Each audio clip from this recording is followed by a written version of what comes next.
नमस्कार मित्रहो.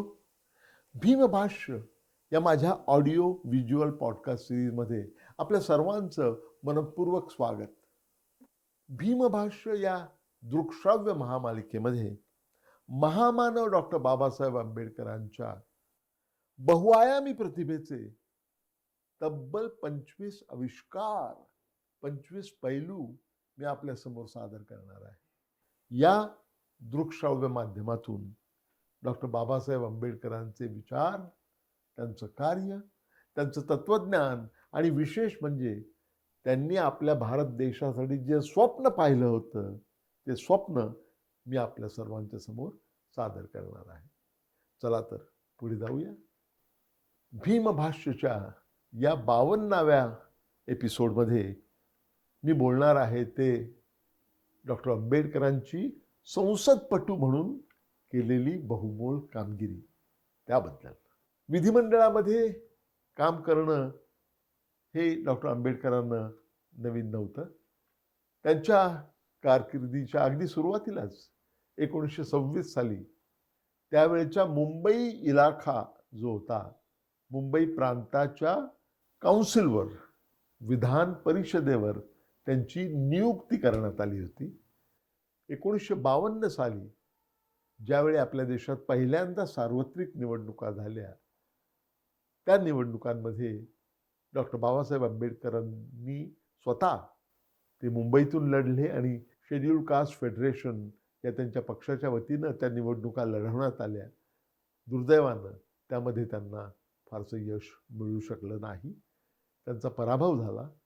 त्यांचा पराभव झाल्यानंतर जवळजवळ लगेचच त्यांना राज्यसभेवरती घेण्यात आलं. राज्यसभेवरती घेण्यात आल्यानंतर त्यांचं मन जे होतं ते लोकसभेमध्येच जाण्याचं होतं. म्हणून 1954 साली ज्यावेळी भंडाऱ्याला पोटनिवडणूक झाली महाराष्ट्रामध्ये, त्या पोटनिवडणुकीमध्ये सुद्धा त्यांनी निवडून येण्याचा प्रयत्न केला, परंतु तो फलद्रूप होऊ शकला नाही. मे 13, 1952 पासून तर त्यांच्या महापरिनिर्वाणापर्यंत डॉक्टर बाबासाहेब आंबेडकर हे राज्यसभेचे सदस्य होते, वरिष्ठ सभागृहाचे सदस्य होते. आणि तिथे काम करत असताना त्यावेळी त्यांना एक ऋषितुल्य व्यक्तिमत्व मांडण्यात येऊ लागलं होतं. आणि त्यावेळी विरोधी पक्षात असून सुद्धा डॉक्टर बाबासाहेब आंबेडकरांनी विविध मुद्द्यांवरती ते व्यासंगपूर्ण सल्ला देत असत आणि विविध राष्ट्रीय समस्यांबद्दल सडेतोड विवेचन आणि विधायक टीका करत असत. त्यांनी राज्यसभेमध्ये जो रचनात्मक संघर्ष केला त्याची काही बोलकी उदाहरणं मी या एपिसोडमध्ये सांगणार आहे, 5 वेगवेगळ्या विषयांच्या संदर्भामध्ये. पहिला विषय आहे घटना दुरुस्तीच्या संबंधानं. 15 सप्टेंबर 1954 रोजी भारतीय राज्यघटनेच्या 3ऱ्या कायदा दुरुस्तीसाठी, 3ऱ्या कॉन्स्टिट्यूशनल अमेंडमेंटसाठी जे बिल होतं त्या बिलवर बोलताना डॉक्टर बाबासाहेब आंबेडकर म्हणाले, या घटना दुरुस्तीच्या निमित्तानं दुसऱ्या एका महत्त्वाच्या विषयावर मला बोलावं असं वाटतंय. भारताचे संविधान हे पहिलंच असं संविधान आहे ज्यामध्ये 4 वर्ष आणि 7 महिने या अल्पशा कालावधीत 3ऱ्यांदा दुरुस्ती करावी लागत आहे. आपण अमेरिका किंवा ऑस्ट्रेलियाच्या संविधान दुरुस्ती प्रक्रियेचा विचार केल्यास आपल्याला 2 तत्व प्रामुख्यानं जाणवतील. ती म्हणजे घटना दुरुस्तीविषयी नागरिकांना पूर्वकल्पना दिली जाणे. दुसरं तत्व म्हणजे घटना दुरुस्ती संबंधी मतदात्यांचे मत जाणून घेणे. तसेच इंग्लंडमध्ये असल्यानुसार भारतात मात्र असं घडताना दिसत नाही. भारतातले सरकार हे केवळ बहुमतात निवडून आलेले आहे म्हणून वाटेल तेव्हा संविधानामध्ये बदल करायला मुक्त ठरत नाही, हे आपण समजून घेतलं पाहिजे. भारतामध्ये इतर सर्वसाधारण कायदे आणि संविधान दुरुस्ती पारित करण्यामध्ये काही फरक केला जात नाही. संविधान दुरुस्त्यांना काहीतरी वेगळी आणि तुलनेनं अधिक महत्त्वाची वागणूक दिली गेली पाहिजे असं मला वाटतं. आताची संविधान दुरुस्ती आहे ती गरजेची आहे, मात्र वारंवार संविधान दुरुस्ती केल्याने भविष्यात घटनेचे आजचे रूप वेगानं बदलायला वेळ लागणार नाही व तसं होणं चांगलं नाही. कारण संविधान बनवितानाच त्यात वारंवार दुरुस्त्या कराव्या लागणार नाहीत इतके ते उत्कृष्ट बनवलं गेलं आहे. त्यामुळे म्हातारी मेल्याचं दुःख नाही, मात्र काळ सोकावतो असं मला म्हणावंसं वाटतं. त्यामुळे फार विचारपूर्वक आणि क्वचित घटना दुरुस्ती झाली पाहिजे.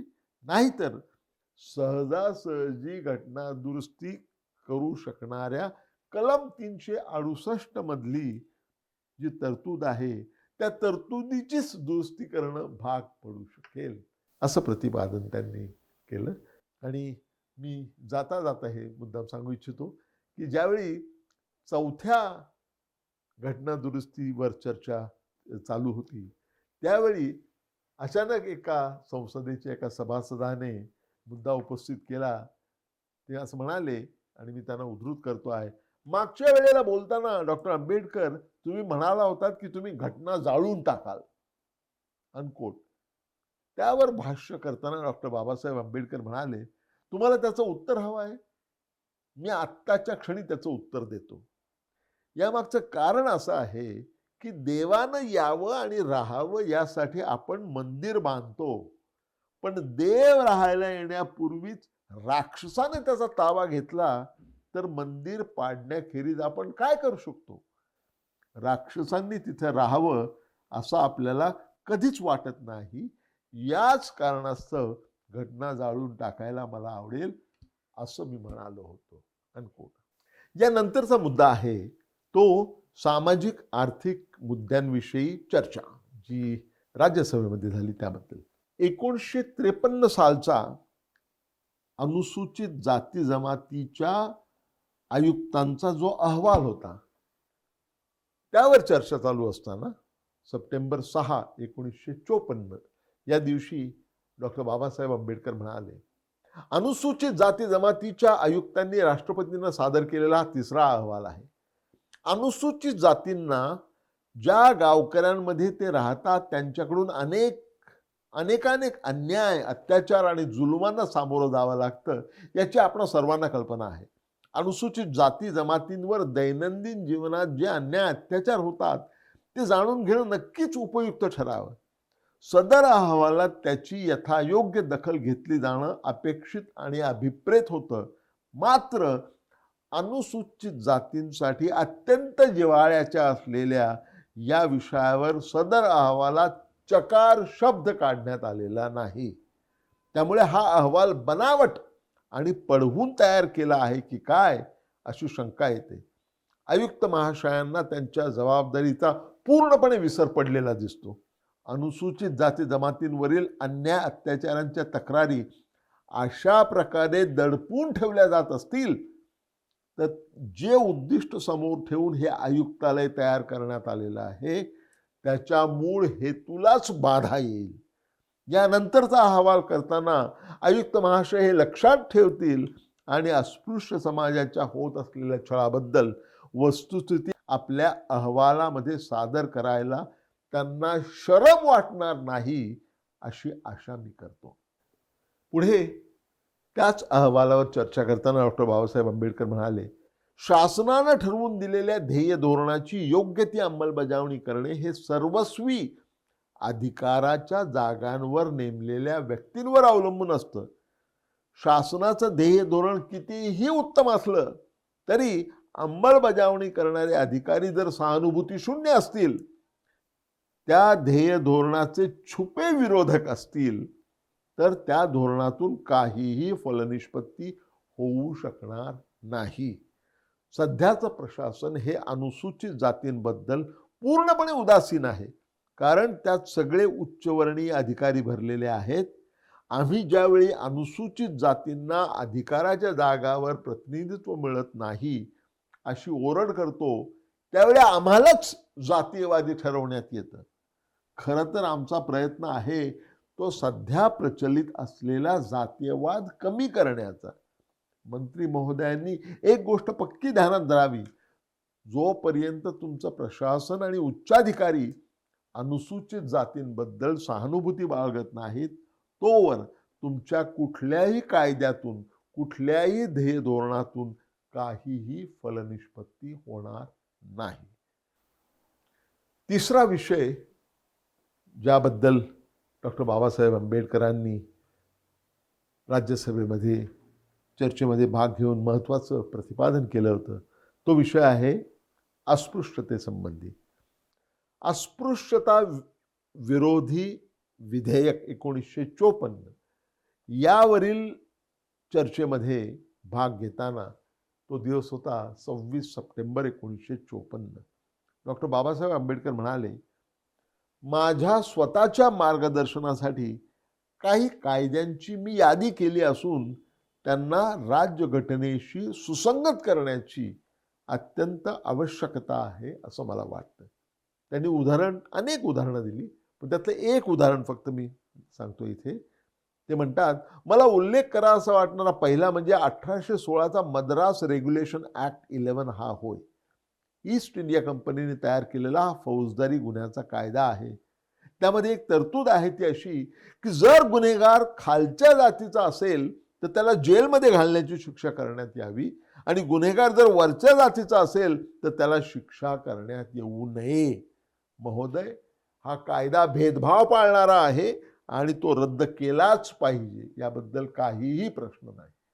अशाच इतर अनेक कायद्यांचा डॉक्टर बाबासाहेब आंबेडकरांनी इथे परामर्श घेतलेला दिसतो. पुढे बाबासाहेब म्हणतात की हे जे बिल आहे, बिलाचं नाव काय आहे? त्या बिलाचं नाव आहे अस्पृश्यता पाळण्यासंबंधी किंवा अस्पृश्यतेच्या नावानं कोणती बंदी बळजबरीने घालण्याबद्दल शिक्षेची तरतूद करणारं बिल. मला व्यक्तिशः असं वाटतं हे नाव बरंच बेडोल आणि ऐसपैस आहे. या बिलाचं नाव the Civil Rights Untouchables Protection Act, अस्पृश्यांचे नागरी हक्क संरक्षण कायदा असे असायला हवे होते. पुढे डॉक्टर बाबासाहेब आंबेडकर म्हणतात की या बिलात काही अत्यंत गंभीर स्वरूपाच्या त्रुटी असून त्यांच्याकडे या सभागृहाचं लक्ष मी वेधू इच्छितो. वस्तुतः नागरी आणि घटनादत्त मूलभूत अधिकारांचा उपभोग घेण्यासाठी आणलेला अडथळा दूर करण्याची कोणतीही तरतूद यामध्ये नाही. बिलाचा अंतिम हेतू नागरी आणि घटनादत्त मूलभूत अधिकाराचा उपभोग घेण्याचे स्वातंत्र्य देणे हाच आहे, यात शंका नाही. परंतु माझ्या मित्रांनी, या बिलाचा हेतू नागरी आणि घटनादत्त अधिकारांचा उपभोग घेण्यामधील आडकाठी दूर करणे हा आहे असं स्पष्टपणे नमूद केलं असतं तर बरं झालं असतं. ते म्हणतात की युनायटेड स्टेट्सच्या, अमेरिकेच्या सिव्हिल राईट्स बिलामध्ये एक तरतूद आहे आणि ती तरतूद त्यांनी वाचून दाखवली, कशा प्रकारची तरतूद आहे त्यामध्ये, आणि त्यावरती भाष्य असं केलं. ते म्हणतात, आणि मी त्यांना उद्धृत करतो आहे, अशा प्रकारच्या निश्चयात्मक विधानाची आवश्यकता होती असं मला वाटतं. हे बिल त्यासंबंधी का मूक झालं आहे मला कळत नाही. जणू काही धोबी अस्पृश्यांचे कपडे धुत नाही, न्हावी हजामत करत नाही, किंवा हलवाई लाडू विकत नाही, किंवा अशाच प्रकारच्या क्षुल्लक बाबींसाठी हे बिल तयार करण्यात आलेलं आहे. अशा प्रकारचा देखावा करण्यात आलेला आहे. लोकांना वाटेल की या बाबी क्षुल्लक असून धोबी, न्हावी, हलवाई यांच्यावर कारवाई करण्यासाठी उगाच त्रागा करून संसद वेळ का खर्च करत आहे? हे बिल त्या प्रकारचं नाही. या बिलाचा हेतू नागरी आणि मूलभूत अधिकारांबाबत संरक्षण देणं हा आहे. म्हणून बिलाच्या सध्याच्या स्वरूपात नसलेले निश्चयात्मक विधान असावयास हवे अशी माझी सूचना आहे. डॉक्टर आंबेडकर पुढे म्हणतात, मला आढळलेली दुसरी अत्यंत गंभीर त्रुटी म्हणजे सामाजिक बहिष्काराच्या विरोधामध्ये इथे काही तरतूद नाही. अनुसूचित जातीच्या लोकांना हे हक्क उपभोगण्यात अडथळा आणण्यासाठी खेड्यातील लोक अंमलात आणत असलेल्या उपायांपैकी सामाजिक बहिष्कार हा अत्यंत मोठा आणि घोर उपाय आहे असं मला स्वानुभवावरून वाटतं. ते त्यांना पूर्णतः बहिष्कृत करतात. हा एक प्रकारचा असहकारच असतो. या सामाजिक बहिष्कारावर उपाययोजना सांगणारी काहीही तरतूद मला या बिलात आढळून येत नाही. मूलभूत अधिकारांवर जबरदस्तीनं बंदी घालणारी बाब म्हणून सामाजिक बहिष्काराला सरळ सोट बेकायदेशीर का बरं ठरवू नये? कायद्याच्या भाषेत सामाजिक बहिष्कार म्हणजे कटाचाच प्रकार असून इंडियन पिनल कोडनुसार गुन्हा म्हणून मान्य करण्यात आले आहे, असं माझं मत आहे. दोन माणसं मिळून तिसऱ्याचा घात करत असतील, तसा प्रयत्न करत असतील, तर त्याला कट करणे असं म्हणतात. या सामाजिक बहिष्काराला गावातील बहुसंख्य लोक कारणीभूत असतील, तर तो सुद्धा एक कटच आहे आणि त्याला गुन्हा म्हणून मान्यता दिली जाऊ शकते. डॉक्टर बाबासाहेब आंबेडकरांच्या संसदपटू या कामगिरीबद्दलचा चौथा भाग जो मला इथे तुमच्या निदर्शनाला आणायचा आहे, तो विषय आहे केंद्र राज्य संबंधांविषयी. काँग्रेसची सत्ता असलेलं केंद्र सरकार आणि बिगर काँग्रेस राज्य सरकारे या संबंधावर चर्चा करत असताना तो दिवस होता 14 सप्टेंबर 1953. त्या दिवशी डॉक्टर आंबेडकरांनी केंद्र सरकारच्या अशा राज्य सरकारांप्रती असलेल्या असहिष्णू दृष्टिकोनावर घणाघाती टीका केली. ते म्हणाले, आजची चर्चा पेप्सूबद्दलची असली तरी मला त्यामागच्या व्यापक प्रश्नाबद्दल बोलायचं आहे. माननीय गृहमंत्री महोदय भारतीय संविधानाचे आपल्या सत्सद्विवेक बुद्धीशी प्रतारणा न करता पालन करत आहेत का? हा खरा प्रश्न आहे. माननीय गृहमंत्री म्हणतात त्या राज्यात अशांतता आहे, लूटमार चालू आहे, दरोडेखोरीला ऊत आला आहे. हा युक्तिवाद समजा आपण वादाकरिता ग्राह्य जरी धरला तरी या परिस्थितीत गृहमंत्री महोदयांनी काय करावे? अशा वेळी शांतता आणि सुव्यवस्था प्रस्थापित करण्यासाठी खरं तर लष्कराची बटालियन धाडून द्यायला हवी होती. मुंबई आणि कलकत्त्यात अनेकदा दंगली झालेल्या आहेत, पण म्हणून संबंधित राज्यांच्या बाबतीत संविधानाच्या कलम 356चा आधार घेण्याचा प्रकार कधीही घडलेला नाही. लष्कराला पाचारण करणे हा त्या प्रकारच्या समस्येवर प्रभावी उपाय असतो. डॉक्टर आंबेडकर म्हणतात, मला खेदपूर्वक नमूद करावं वाटतं की अशा स्थितीत कलम 356चा वापर केल्यामुळे संविधानाच्या तरतुदींचा राजकीय कारणास्तव उपयोग करण्यात आला, ज्यामुळे सरकारची प्रतिमा कलंकित झाली आहे. जे झाले ते नक्कीच चुकीचे झाले आहे. त्यामुळे साहजिकच आपल्या पक्षाचे सरकार देशभरात सर्वत्र असावे यासाठी केंद्र सरकार घटनात्मक तरतुदींचा वापर करत आहे अशा संशयाला जागा आहे. महोदय, काँग्रेस पक्ष सत्तेवर आहे याचा अनेकांना विषाद वाटतो. मला तसं वाटत नाही. सनदशीर मार्गाने काँग्रेस पक्ष सत्तेवर आला आहे, त्याबद्दल माझी काहीही तक्रार नाही. मात्र सरकारी पक्षातील अनेक महाभाग देशातील प्रत्येक राज्यात काँग्रेसचं सरकार असावं या कल्पनेनं झपाटले गेलेले आहेत. काँग्रेस पक्ष आणि इतर राजकीय पक्षांचे सरकार राज्यांमध्ये असले तर त्यांच्याबद्दल इतका का बरं आकस बाळगण्यात येतो? कदाचित इतर राजकीय पक्ष राज्याचा कारभार इतक्या प्रभावीपणे करू शकतील की काँग्रेसने त्यांच्यापासून धडा घ्यावा. मग काँग्रेसचा असा अट्टाहास का, असा दुराग्रह का, आणि त्यासाठी संविधानाचा दुरुपयोग का करायचा? राज्य शकटाच्या सुरक्षिततेसाठी भारतीय संविधानात ज्या ज्या तरतुदी करण्यात आलेल्या आहेत त्यांचा पक्षीय राजकारणासाठी वापर केला जातो आहे, अशी भावना निर्माण झाली तर भारतीय संविधानाची सारी विश्वासार्हता धुळीला मिळणार आहे. माझे तुम्हाला निक्षून सांगणं आहे आणि इथे मला कोणताही स्वार्थ नाही.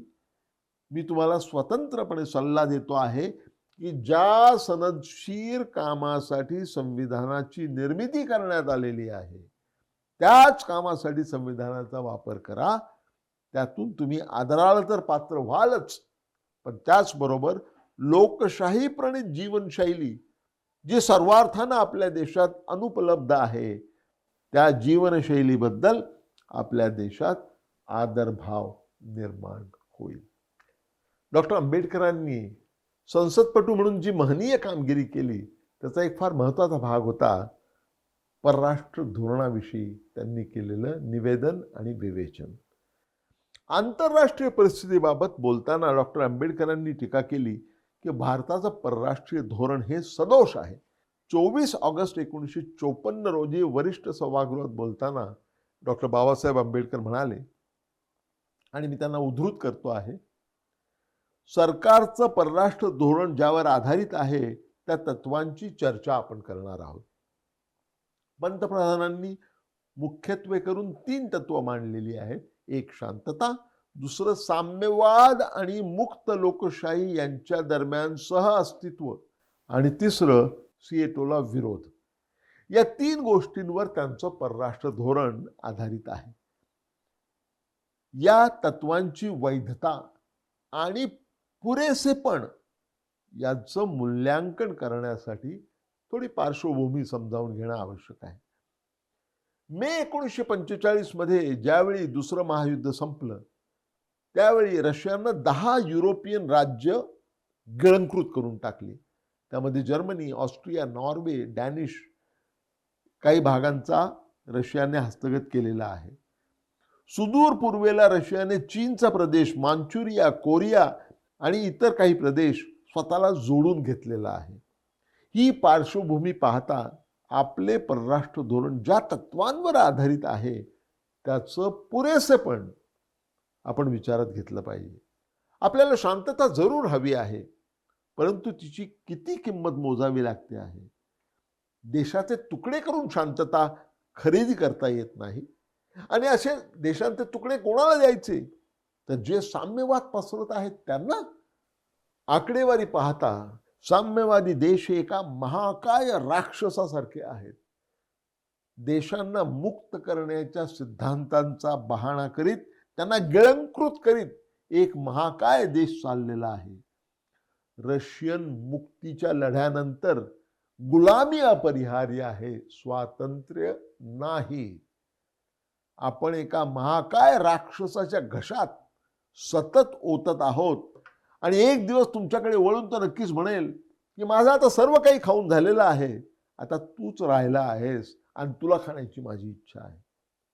आता प्रश्न आहे सहअस्तित्व, साम्यवाद आणि मुक्त लोकशाही एकत्र काम करू शकतील का?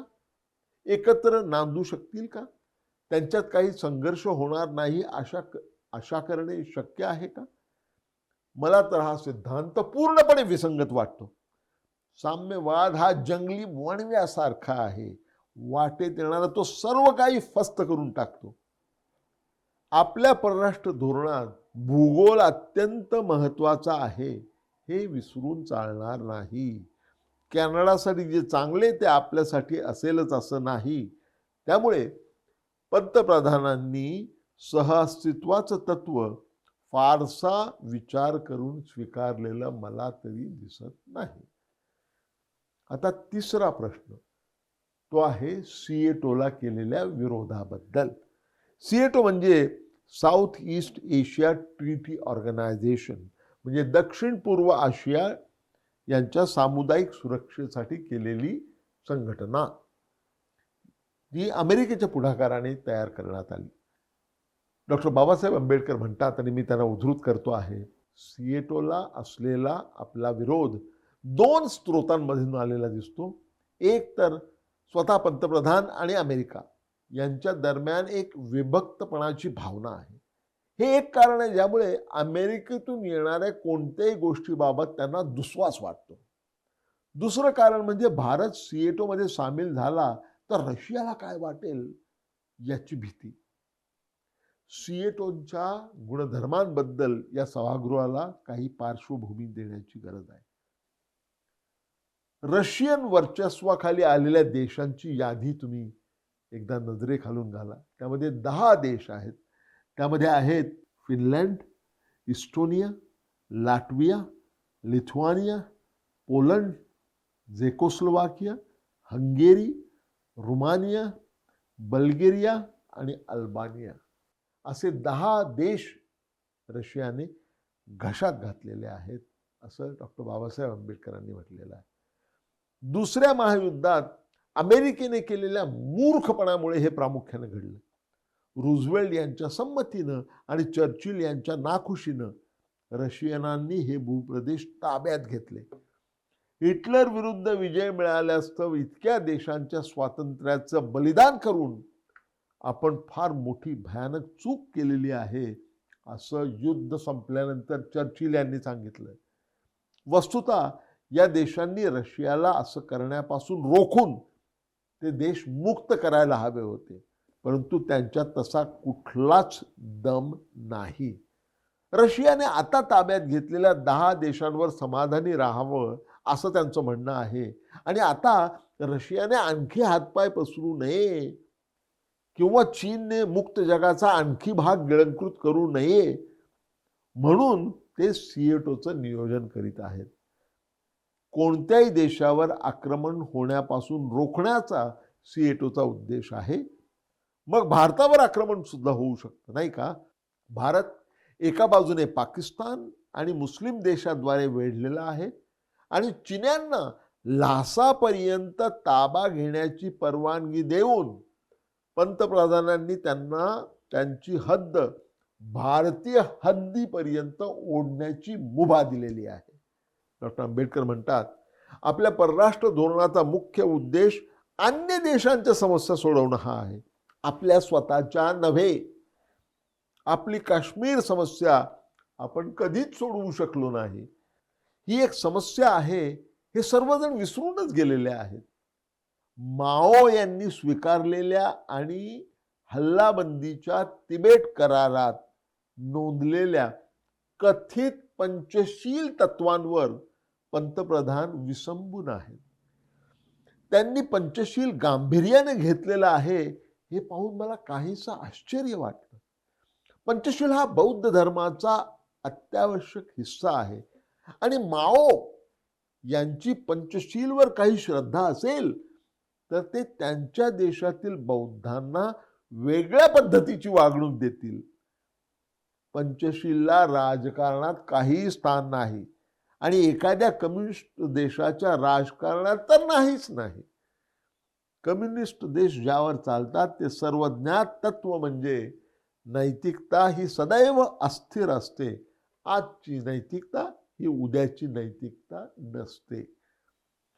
रशियन कम्युनिस्ट शासक जेव्हा अन्य देशांशी व्यवहार करतात तेव्हा तो एकक तत्वावर असतो.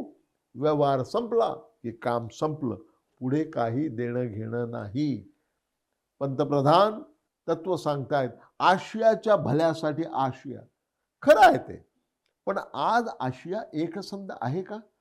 अर्ध्याहून अधिक आशिया कम्युनिस्ट आहे. त्यांचं जीवन आणि सरकारी तत्व भिन्न आहे. उर्वरित आशियाचं जीवन आणि सरकारी तत्व भिन्न आहे. तेव्हा आपण जर स्वातंत्र्यावर विश्वास ठेवत असू तर मुक्त राष्ट्रांबरोबर जाणेच इष्ट ठरेल, असं खणखणीत प्रतिपादन डॉक्टर बाबासाहेब आंबेडकरांनी केलेलं आहे. शेवटी ते गोव्याबद्दल बोलतात. गोवा मुक्त करण्याचं धोरण राबवण्याबाबत पंतप्रधान आता जे म्हणत आहेत ते बरोबरच आहे. सर्वांनी त्याला पाठिंबा दिला पाहिजे, परंतु त्याचबरोबर ही वस्तुस्थिती समोर आली पाहिजे की भारताला स्वातंत्र्य मिळालं तेव्हा गोवा मुक्त करण्यासाठी एक शिष्टमंडळ पंतप्रधानांना भेटलं होतं, परंतु त्यांनी काहीच कृती केली नाही. लहानशी पोलिसी कारवाई सुद्धा पुरेशी ठरली असती. ब्रिटन, अमेरिका, ब्राझील पोर्तुगीजांबद्दल मवाळ धोरण घेत आहेत हे अनाकलनीय आहे. गोव्याच्या प्रश्नावर 2 सूचना आहेत. एक तो पोर्तुगीजांकडून विकत घेणे आणि दुसरा तो भाडेपट्टीवर घेणे. पंतप्रधानांनी पोर्तुगीजांना यापैकी एक पद्धत स्वीकारण्यास भाग पाडावं, अन्यथा ते इतके प्रबळ होतील की त्यांच्यावर नियंत्रण ठेवणं अवघड होईल. पंतप्रधान अशी चूक करणार नाहीत अशी मला आशा वाटते. ही सगळी प्रतिपादनं आहेत डॉक्टर बाबासाहेब आंबेडकरांनी राज्यसभेत वेगवेगळ्या विषयांवरती केलेली, या सगळ्या प्रतिपादनातून आपल्याला काय दिसतं? डॉक्टर बाबासाहेब आंबेडकरांनी संसदपटू म्हणून केलेली महनीय कामगिरी आणि त्यांची विषयांची व्याप्ती, विचारांची खोली आणि अत्यंत सकारात्मक दृष्टी ठेवून एक ऋषितुल्य व्यक्तिमत्व देशाच्या प्रगतीला, देशाच्या विकासाला कसा हातभार लावू शकतं, याचं उत्तम उदाहरण म्हणजे डॉक्टर बाबासाहेब आंबेडकर यांनी संसदपटू म्हणून केलेली कामगिरी. मित्रहो, आजचं हे सत्र आपण इथेच थांबूया. भेटूया पुन्हा आपण लवकरच. धन्यवाद. नमस्कार.